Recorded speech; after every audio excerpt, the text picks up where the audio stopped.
সবাইকে স্বাগত জানাচ্ছি। আমি ফিরোজ তোহা। শুরুতেই সংবাদ শিরোনাম জানিয়ে দেব এই মুহূর্তে হাতে পাওয়া সর্বশেষ গুরুত্বপূর্ণ আপডেট বাংলা সংবাদ। শুরুতেই থাকছে আর মাত্র ২৫ দিন পর ভারতে অবৈধ হয়ে যাবেন শেখ হাসিনা। সরকারি চাকরিতে কোটা সংস্কার নিয়ে ছাত্র জনতার বিক্ষোভের মুখে গত ৫ আগস্ট দেশ ছেড়ে পালিয়ে যান সাবেক প্রধানমন্ত্রী শেখ হাসিনা। ওই দিন ভারতে আশ্রয় নেন তিনি। ইতিমধ্যেই তিনি ভারতে ৩ সপ্তাহ কাটিয়ে ফেলেছেন। এর মধ্যে শেখ হাসিনা সহ তার সরকারের সব কূটনৈতিক লাল পাসপোর্ট বাতিল করেছে বাংলাদেশ সরকার। ভারতীয় সংবাদ মাধ্যম হিন্দুস্তান টাইমস জানিয়েছে, যেহেতু হাসিনা লাল পাসপোর্ট বাতিল করা হয়েছে, তাই তার ভারতের অবস্থানের সময় ফুরিয়ে আসছে। এবারে জানাবো, ভারতের সঙ্গে শেখ হাসিনা সরকারের সব গোপন চুক্তি বাতিলের দাবি জানিয়েছেন বিএনপির সিনিয়র যুগ্ম মহাসচিব রুহুল কবির রিজভী। তিনি বলেন, স্বৈরাচার হাসিনার সরকার বিগত ১৫ বছরে পার্শ্ববর্তী দেশ ভারতের সঙ্গে যে সমস্ত গোপন চুক্তি করেছে সেগুলো বাতিল করতে হবে। জানাবো, বৈষম্য বিরোধী ছাত্র আন্দোলনের নতুন কর্মসূচি ঘোষণা। বৈষম্য বিরোধী ছাত্র আন্দোলন আগামীকাল রোববার থেকে বন্যা কবলিত এলাকায় গণরান্না কর্মসূচির পরিকল্পনা করেছে বলে জানিয়েছেন সংগঠনটির অন্যতম সমন্বয়ক হাসনাত আব্দুল্লাহ। শনিবার তিনি তার ফেসবুক পেজে এক পোস্টের মাধ্যমে এ পরিকল্পনার কথা জানিয়েছেন। এবারে থাকছে কি করতে চান, দ্রুত জনগণের সামনে উপস্থাপন করুন। অন্তর্বর্তী সরকারের কাছে অনেক প্রত্যাশা রয়েছে উল্লেখ করে বিএনপির মহাসচিব মির্জা ফখরুল ইসলাম আলমগীর বলেছেন, অন্তর্বর্তী সরকারের কাছে আমাদের প্রত্যাশা অনেক। আমরা সবাই মনে করি এই অন্তর্বর্তী সরকার যৌক্তিক সময়ের মধ্যে একটা সুষ্ঠু নির্বাচনের ব্যবস্থা করবেন। প্রধান উপদেষ্টা অতি দ্রুত জনগণের সামনে কি করতে চান সেটা উপস্থাপন করবেন। আমরা আশা করি একটা রোডম্যাপের মাধ্যমে তিনি অতি দ্রুত নির্বাচনের ব্যবস্থা করবেন। এদিকে বাংলাদেশে নিযুক্ত যুক্তরাষ্ট্রের সাবেক রাষ্ট্রদূত মার্শা বানিকাটের গাড়িতে হামলার ঘটনায় দায়ের করা মামলার অন্যতম আসামি সাবেক সংসদ সদস্য সাদেক খানকে গ্রেপ্তার করেছে পুলিশ। শনিবার সন্ধ্যায় তাকে গ্রেপ্তার করা হয় বলে জানা গেছে। এবং সর্বশেষ জানাবো আন্তর্জাতিক সংবাদ। নেতানিয়াহুর কুটচালের বলি হতে যাচ্ছে জর্ডান। ফিলিস্তিনের স্বাধীনতাকামী সংগঠনের সঙ্গে ইসরায়েলের যুদ্ধবিরতি দফায় দফায় ব্যর্থ হয়েছে। এখন বিশ্বের কাছে এটা স্পষ্ট হয়ে গেছে, ইসরায়েলের প্রধানমন্ত্রী বেঞ্জামিন নেতানিয়াহুর কারণেই বারবার ভেস্তে যাচ্ছে আলোচনা। এতক্ষণ শিরোনাম শুনছিলেন, এবার বিস্তারিত। প্রিয় দর্শক, আপনি যদি এই চ্যানেলে নতুন হয়ে থাকেন, ভিডিওটি দেখতে দেখতে চ্যানেলটি সাবস্ক্রাইব করে আমাদের সঙ্গেই থাকুন। আর এই ভিডিও সম্পর্কে আপনি আপনার মূল্যবান মতামতটি কমেন্ট বক্সে জানিয়ে দিন। আর হ্যাঁ প্রিয় দর্শক, জানিয়ে দিন ভিডিওটি কোথা থেকে দেখছেন। আর মাত্র ২৫ দিন পর ভারতে অবৈধ হয়ে যাবেন শেখ হাসিনা। সরকারি চাকুরিতে কোটা সংস্কার নিয়ে ছাত্র জনতার বিক্ষোভের মুখে গত ৫ আগস্ট দেশ ছেড়ে পালিয়ে যান সাবেক প্রধানমন্ত্রী শেখ হাসিনা। ওই দিন ভারতে আশ্রয় নেন তিনি। ইতিমধ্যে তিনি ভারতে ৩ সপ্তাহ কাটিয়ে ফেলেছেন। এর মধ্যে শেখ হাসিনা সহ তার সরকারের সব কূটনৈতিক লাল পাসপোর্ট বাতিল করেছে বাংলাদেশ সরকার।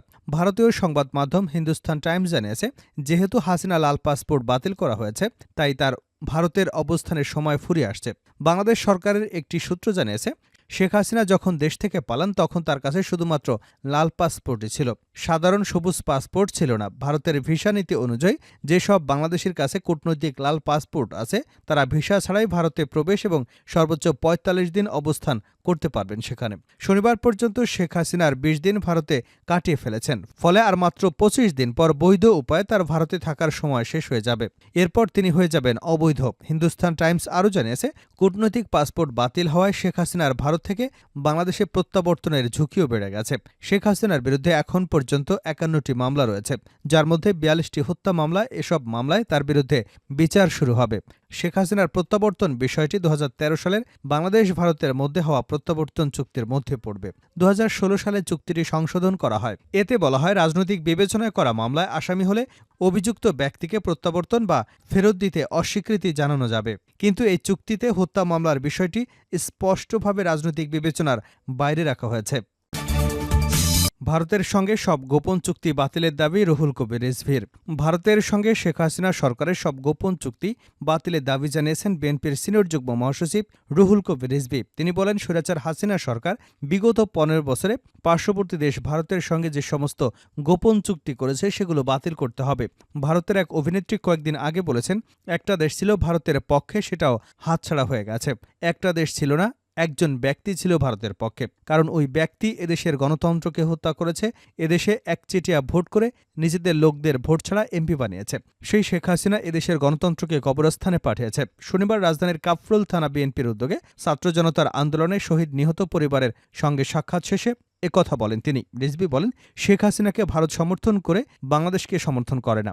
বাংলাদেশের জনগণকে সমর্থন করে না। বিএনপি ভদ্রলোকের দল, বিএনপি জনগণের দল, বিএনপি দেশের খেটে খাওয়া শ্রমজীবী মানুষের দল। বিএনপি বিগত 15 বছরে সীমাহীন অত্যাচার নির্যাতন সহ্য করেছে। নেতারা বছরের পর বছর গুম হয়ে থেকেছে, তারপরও আমরা গণতান্ত্রিক সংগ্রাম করে গেছি। তিনি বলেন, যারা বিএনপি চেয়ারপারসন বেগম খালেদা জিয়ার রাজনীতিতে বিশ্বাস করে এবং ভারপ্রাপ্ত চেয়ারম্যান তারেক রহমানের আদর্শকে বিশ্বাস করে, তাদেরকে এই সমাজের শান্তি শৃঙ্খলা রক্ষা করতে হবে। বেগম খালেদা জিয়া কয়েকদিন আগেই বলেছেন, আমরা শান্তির সমাজ নির্মাণ করতে চাই, আমরা শান্তির সমাজ তৈরি করব। শেখ হাসিনা যা তৈরি করেছেন, বাড়ি দখল, ঘর দখল, গোয়ালঘর থেকে গরু নিয়ে যাওয়া, এটাই ছিল শেখ হাসিনার 15 বছরের আওয়ামী লীগের সংস্কৃতি। এই সংস্কৃতি বিএনপি পুনরাবৃত্তি করবে না। বৈষম্য বিরোধী ছাত্র আন্দোলনের নতুন কর্মসূচি। বৈষম্য বিরোধী ছাত্র আন্দোলন আগামীকাল রোববার থেকে বন্যা কবলিত এলাকায় গণরান্না কর্মসূচির পরিকল্পনা করেছে বলে জানিয়েছেন সংগঠনটির অন্যতম সমন্বয়ক হাসনাত আব্দুল্লাহ। আজ বৃহস্পতিবার তিনি ফেসবুক পেজে এক পোস্টের মাধ্যমে এই পরিকল্পনার কথা জানান। হাসনাত আব্দুল্লাহ তার পোস্টে বলেন, আগামীকাল থেকে বন্যা কবলিত এলাকায় গণরান্না কর্মসূচির পরিকল্পনা করছি। আপনারা শুকনো খাবারের পাশাপাশি চাল, ডাল, তেল, আলু, পেঁয়াজ, লবণ, মশলা নিয়ে আসুন। হাসনাত তার ফেসবুক পোস্টের মাধ্যমে জানান, টিএসসিতে শনিবারও তাদের গণত্রাণ কার্যক্রম কর্মসূচি চলবে। দেশের উত্তর পূর্বাঞ্চলে সৃষ্ট বন্যা পরিস্থিতির উন্নতি হচ্ছে। নদ নদীগুলোর পানি কমতে শুরু করেছে।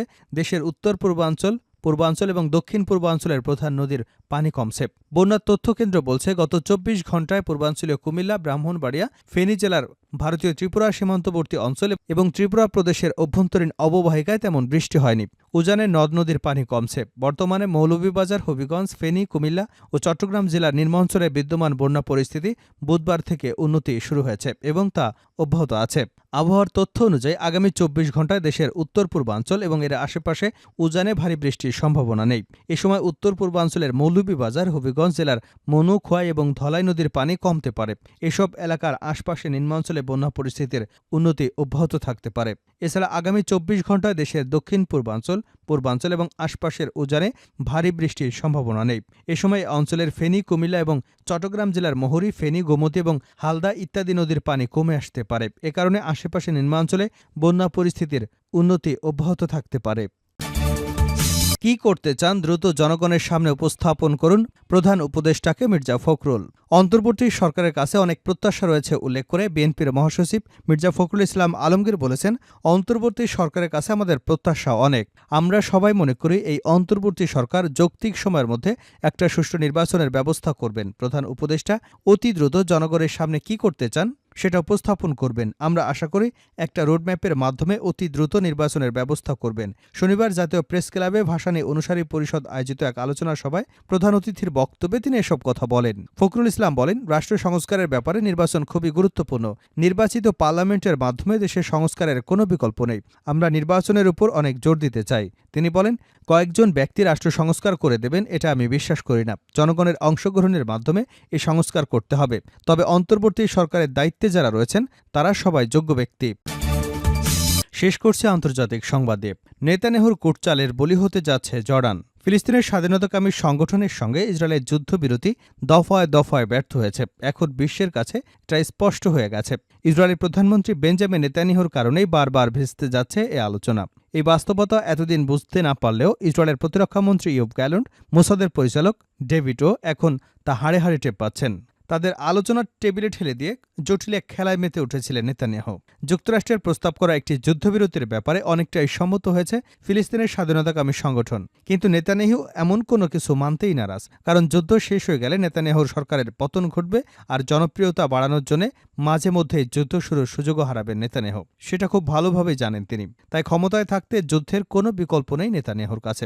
কেননা ক্ষমতা হারালেই জেলে যেতে হতে পারে নেতানিয়াহুকে। তবে নেতানিয়াহুর এই যুদ্ধ খেলার চরম মূল্য দিতে হচ্ছে জর্ডানকে। ফিলিস্তিনের ইসরায়েলি হামলায় যত তীব্র হয় জর্ডানের শরণার্থীর ঢেউ তত প্রবল হয়। দশকের পর দশক শরণার্থীর ঢল সামাল দিতে হচ্ছে জর্ডানকে। এখন অবস্থা এমন দাঁড়িয়েছে, নিজেদের খরচ মেটাতে পারছে না তারা। তাই জর্ডানকে বিদেশি সাহায্যের জন্য হাত পাততে হচ্ছে। এছাড়াও আরও বড় এক হুমকির মুখে দাঁড়িয়েছে জর্ডান। কেননা জর্ডানকে নিয়ে ভিন্ন এক ছক এঁকেছে ইসরায়েল। ইসরায়েলের ভেতর জর্ডানকে ঘিরে বিভিন্ন পরিকল্পনার মধ্যে অন্যতম হচ্ছে অ্যালোন প্ল্যান। এই পরিকল্পনার প্রবর্তক ইসরায়েলের রাজনৈতিক নেতা ইগাল অ্যালোন তার প্রস্তাব অনুযায়ী পশ্চিম তীরের একটা অংশ ইসরায়েল দখল করে নেবে, বাকি অংশ জর্ডানের অংশ হিসেবে যুক্ত করা হবে। তবে লিকুদ পার্টি চাইছে পুরো পশ্চিম তীর দখল করে নিক ইসরায়েল, আর জর্ডানকে ফিলিস্তিন রাষ্ট্র হিসেবে ঘোষণা দেওয়া হয়। সম্প্রতি সাবেক মার্কিন প্রেসিডেন্ট ডোনাল্ড ট্রাম্পের টিমও কাছাকাছি একটি আইডিয়া তুলে ধরেছে। তারা জর্ডান ফিলিস্তিন কনফেডারেশনের দাবি তুলেছে। এই পরিকল্পনার কারণে অধিকৃত পশ্চিম তীরে গ্রাম শহর ছেড়ে যেতে হবে ফিলিস্তিনের, অথবা বসতি স্থাপনাকারী সেগুলোতে আগুন ধরিয়ে দেবে। ইসরায়েলের ডিসকোর্স থেকে জর্ডানকে বিকল্প ফিলিস্তিন হিসেবে দেখার এই ধারণা কখনই বিলীন হয়নি, বরং এমন ধারণা আরও জোরালো হয়েছে।